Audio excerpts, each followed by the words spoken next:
Hey girls, it's 911. I'm here because stuff is going on. The show happened and I'm gonna talk about it. But I got a message, so I'm stalling while I type this message out because I need to get to my notes. Alright. Hans from Boston Legal is a bank manager of some sort. I gotta open this door because it's heating up out here. I ain't seen a wasp yet. They might still be asleep. But Hans from Boston Legal is a bank manager, and he got very much like his character on Boston Legal.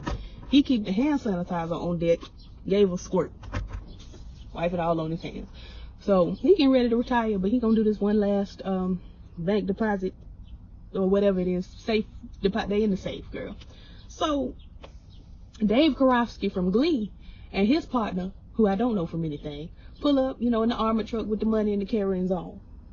You got to keep your eyes out for the wasps. They pull up, the man goes in the bank, he got his vest on, he got the little wheelbarrow, or not the wheelbarrow, what do you call the thing that's not a wheelbarrow? Dolly. It's a dolly of some sort. He got his dolly. And they going in there, he dropping some stuff off in the safe. The man gives, "Thank you so much." Like, sir, why did you sanitize your hands prior to shaking the man's hand? So the man, my mama said, because I didn't see this part, kind of hesitates and then shakes his hand. All right. He on his way out the bank. Child, if he don't start seizing and carrying on and his mouth start foaming, I was like, oh no. Oh no. And then you see Hans from Boston Legal. After he shook his hand, he gave another one of these. Stay with it. And then he starts seizing and foaming at the mouth and carrying on. And I said, oh no, not Hans from Boston Legal. Bow, bow. I used to love me some Boston Legal as a child. I was one of those weird kids that sat up and watched Frasier, Boston Legal, and like Will and Grace, and Girlfriends, and The Golden Girls.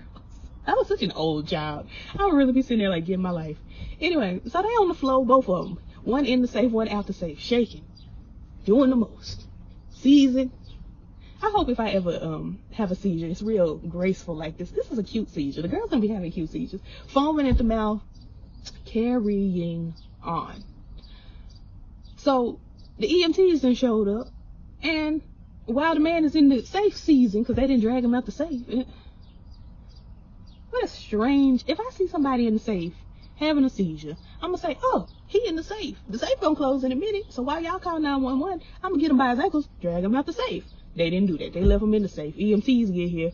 Hen sees the man in the safe, sees that the safe door is closing because it's electric. Boogie, boogie, boogie. And runs in there. The man gets, she's like, sir, it's going to be all right. He takes both his hands, both of them. And see, this is why I can't be an EMT. He took both his hands and put them on her face and gave one of these. And I said, ugh. I mean, I know he's sanitized and all of that, but ugh. No, God. All on her face. So now she is trapped in the safe with the man. He laid out, sprawled out on the floor, child. They looking on the, the camera. And Hen talking to her on the walkie-talkie. Hen, all of a sudden, drops the walkie-talkie. She looking all, away from the camera. She turns, looks at the camera, and she drops. Now she foaming at the mouth. I'm like, doggone it. Okay, bug all in my camera. If y'all saw a bug, it was a bug. it was just a bug. Nothing I can do about it. I got my door open. I gotta close it though, because my eyes are itching. The pollen's heavy. I'm gonna open it again in a minute so my phone don't overheat and shut off. But there's a lot going on. This is why I try not. Every summer I have these problems: overheating and allergies, and overheating and allergies. It's awful. Anyway, girl, they trapped in there. The armored truck man with the vest dies. He's dead. I said, no, God. He wasn't doing nothing but his job. Now he dead. It was a shame. They think it's some sort of biological, neurological, transmitted disease or something. It's airborne, Lord. We got the quarantine. Everybody. So they called the hazmat girls. The hazmat, and I'm not feeling this, this thing that 911 is starting to do with a whole hour-long episode on one case. That's on my nerves. But we're gonna get through it. So, long story short, girl, the hazmat girls get there. They're giving everybody a hazmat bath, honey. And they get in there, they cut off the power to break into the safe. I don't understand why they did. I missed that part. Because you got Chimney on one side of the safe, drilling a hole into the wall of the safe. Then you got Buck, Eddie, Bobby and them on the outside of the bank, the whole bank. Bobby called down to homosexual father, I can't remember his name, but he's a construction worker, which we nearly 3 seasons in, and I feel like we just found that out this episode. How convenient. Calls him and is like, can you get the plans to the bank? He gets the plans to the bank, flirts with the little guy who has the information, gets the information, takes it on to Bobby. They find out that the safe was an add-on to the building. So they hook up the fire truck to the building and rip open the back of the safe. And I'm like, it's that easy? It's that easy? Anywho, long story short, girl, when they get into the safe, both Hen and the little fella that, Hans from Boston Legal, they fine. They just look around like, I feel like, what's going on? What's up with y'all? How you living? Like, what? The other man is dead. Deceased. Anyway, so they get on back to the fire station, and the police come in and go right to the truck, the fire truck, right to the compartment, open it up, 2 duffel bags, or a duffel bag and another bag, pull that out on the floor, weird, and there's a bunch of money. Y'all are under arrest. Who done robbed the bank? Turns out somebody robbed the armored truck guy. A firefighter told the armored truck guy to go to take a bath because he might have been contaminated too. Obviously, he thought he was gonna die, so he went to the hazmat bath. What else, child? In the meantime, they doing the interrogation. They interrogating Bobby, Eddie, Ricky, Mike, just everybody. Buck, Hen was in there having a seizure. Interrogate her, but then they interrogate Hans from Boston Legal, and they interrogate Ghost Whisperer. I'm like, why is she here? Apparently, she answered the call because Ghost Whisperer is the only 911 operator in the whole wide world. She's the only one. Or as Much Love from KY would say, am I the onlyest one? She's the onlyest one in the entire world. So right after she got the 911 call to the bank, she pick up her phone and text her brother, our money trouble is over. So now the police looking at them like, girl, what you mean by that? Now y'all was at this bank, you got the call to the bank, now you done text the boy that your money trouble over. That's suspicious. I said, here go Ghost Whisperer, messing up everything. Messing up everything. What gave her the right to just leisurely text her brother? You already know you've dispatched your brother to the scene. He can't be texting you back. Text this man our money trouble. Why you couldn't tell him in person after work? Just ugly. Anyway. So Hen and Athena Bernadine, a couple days later, I guess, go bike to the bank. And they talking to the folks, and Hen is trying to remember, what happened, because she doesn't really remember much. And the woman in the bank, that I guess is the new bank manager or just a co-worker at the bank, she talking about how Hans was afraid of getting locked inside the safe, which, again, she was the one that found him foaming at the mouth and having a seizure. Why she ain't grab him by the ankles and pull him at the safe? You know the man's scared of getting locked in there. You know that the thing is on the automatic time. Grab him by his ankles, pull him at the safe. Like, ignorant. Just ignorant. And she said that he's been scared ever since the thing happened in Florida. Whatever happened in Florida. So Athena Bernadine pulls it up on her phone. And now she pretty much know what happened. Like, she's that good. She knows what happened. Why is the garbage truck? It's not garbage day, and there's a garbage truck out here just doing the most, garbaging away. It's today lawn clipping day. I don't be awake in the daytime, so all of this is new to me. Did the kids ever get picked up by the bus? They not on the corner no more. When I first got out here, the kids was I've been out here an hour. The kids was on the corner waiting on the bus. Now the kids ain't here, but I ain't seen no bus. I ain't seen no bus.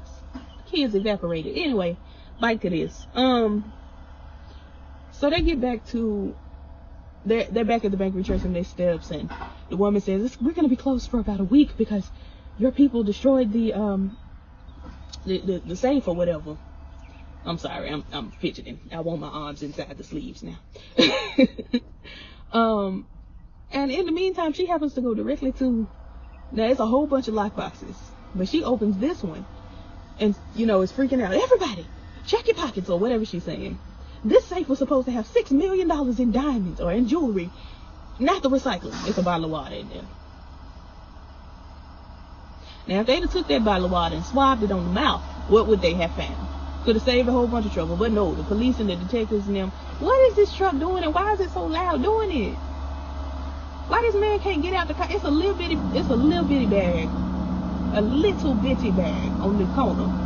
And if this man really could get out the truck and get it, but he got this crane picking up, it's like a claw machine.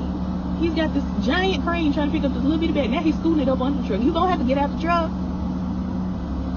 Ignorant. You got to tip your own truck over with your own crane trying to pick up this little bitty bag of lawn clippings. It's grass. It's grass. Jesus. So anyway, the $6 million worth of diamonds is missing. In the meantime, girl, the police detectives, this black man was on my nerves. He was really aggravating me. And I was like, dang it, why couldn't he be a white man? Because now I got all these feelings. I'm resentful towards this black man and I don't like it. Look at that. The man still had to get out the truck. Ignorant. Just come on by. They on my nerves, honey. They about to get in front of me. So if y'all see me looking and aggravated, that's why. This truck coming on by and it's going in the cul-de-sac in front of me. I really feel like the man who just put these lawn clippings on the corner really could have just threw them up in the back of the truck by himself. But he put them on the yard. Now he's standing here watching the folks get the crane to try to get the clippings. It just don't none of this make no sense. Men are aggravating. If you're a man, you get on my nerves. I probably still love you, but you get on. This don't make no sense. It would be so much faster for the man to just get out the truck, throw him in the bike, or do like the garbage men do, have a man hanging off the bike of the truck and throw the stuff in there. Now you done dropped it. Ignorant. Anyway, child. So the police are searching Athena Bernadine's house and Athena Bernadine's homosexual ex-husband's house, Bobby's house, Buck and Ghost Whisperer. Fortunately, they live together, so 2 birds, 1 stone. Everybody getting searched. Everybody. In the meantime, Hans from Boston Legal is dead. He laid out at the house with the passport in his hand, just dead. I'm like, how convenient that he died with the passport just right next to him. How convenient. Suspicious, but convenient. At some point, Athena Bernadine's homosexual ex-husband comes over to the house saying, can I borrow Harry's laptop? The police took mine. And I'm sitting here thinking, Harry ain't got a laptop no more because Harry burned down the neighbor's yard with the neighbor's boy. Harry don't have a laptop. Harry don't have nothing but pen and paper. That's all that's in the boy's room. A mattress, pen, and paper. Maybe a book. My mama used to ground me so I ain't had no TV. I ain't had no Nintendo. I ain't have no nothing. I had pen. I had paper. Had my bed. Had my book. I ain't had no radio. Child, I ain't had my joy. She sued for legal custody of my joy. She took it. Sometimes I'd be grounded so, child, that I couldn't do nothing but come home, do my homework, take my bath, and go directly to bed. Mama, it's 4:30 in the afternoon. I don't care, go to bed. You can't watch Oprah. You know I love me some Oprah. Couldn't watch Oprah. Child, anyway. Some podcast just started following me on Twitter. That's cute. Hope they black. If I was Harry and I had burnt down the neighbor's yard with the neighbor's boy, I would still be getting a whooping. Still. Tisha Campbell Martin, no Martin, still. Anyway, so him, homosexual father, and Athena Bernadine are at Athena's house. Hen is like, you'll never guess what was found inside the hand sanitizer, because Hen finds the hand sanitizer when they were at the bank. and they tested it. You'll never guess what was found inside it. And then it was like, well, I got the police report right here. It says scorpion venom. Turns out, child, that, okay, I'm not going to spoil it. I'm going to let it be a surprise like it was a surprise. No, I'm not. It was Marty. Because y'all don't know who Marty is, and that's the thing that was on my nerves this week. They introduced Marty to us last week, and now he a big bad villain this week. I hate when shows do that. I hate it when we haven't seen the character long enough, but we're expected to feel certain emotions towards them.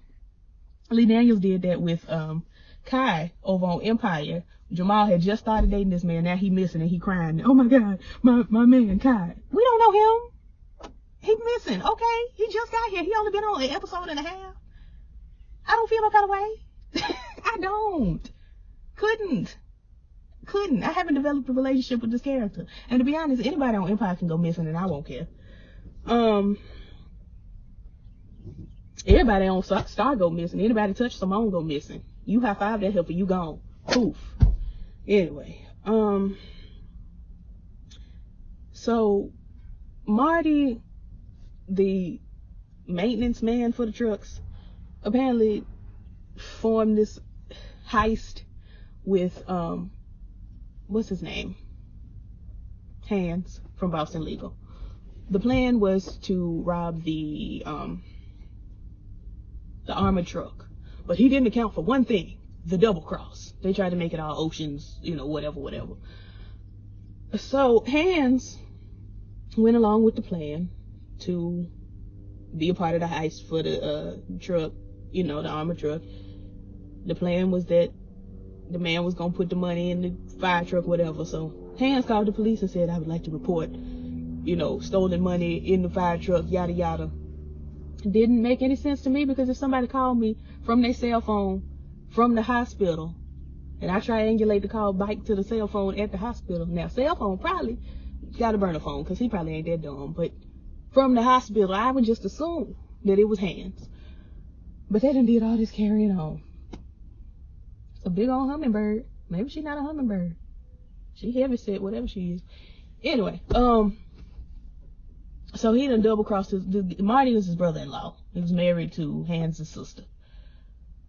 Double crossed him, stole the $6 million in diamonds out the safe, or out the safe. So they trying to figure out, well, how did he get the diamonds out? They didn't find any diamonds on his person. How else would he have got? I'm saying he ate the diamonds. It was so predictable. I just could not. He ate the diamonds. He had a bottle of water and $6 million worth of diamonds. He took them like pills. So apparently they didn't tell the medical examiner, because Sis was in there, had done the Y incision and everything, was in the man's stomach contents. Stomach contents: corn, grain, some foreign mass, looks like a diamond.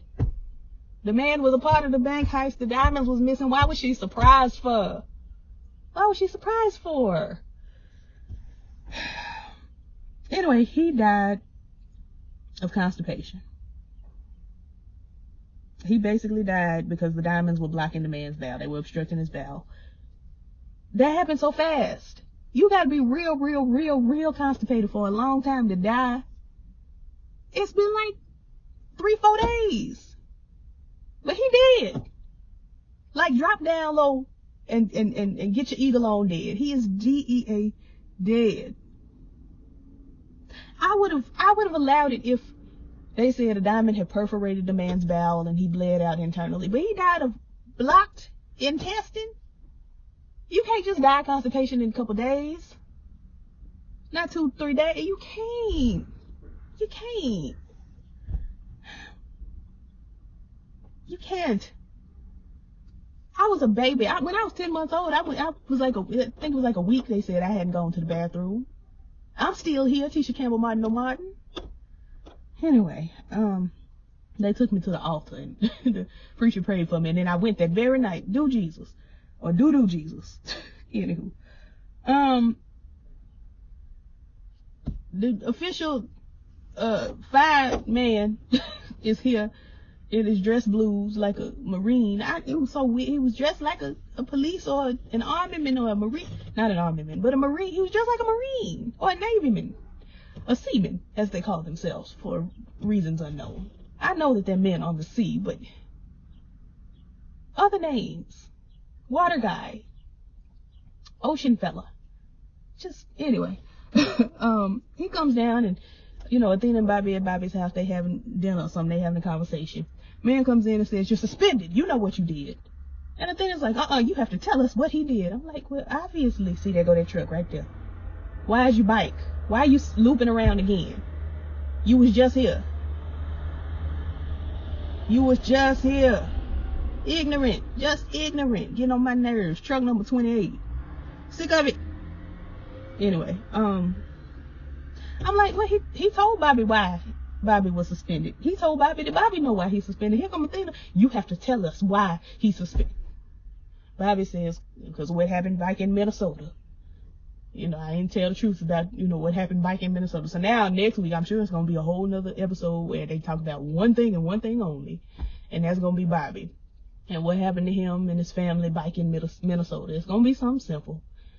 And then it's going to be probably, I think that's the finale. Child, I like the show, but it's starting to wear me down. Anyway, like, comment, subscribe, all the things that YouTubers say, and I will catch y'all in the next one. Peace.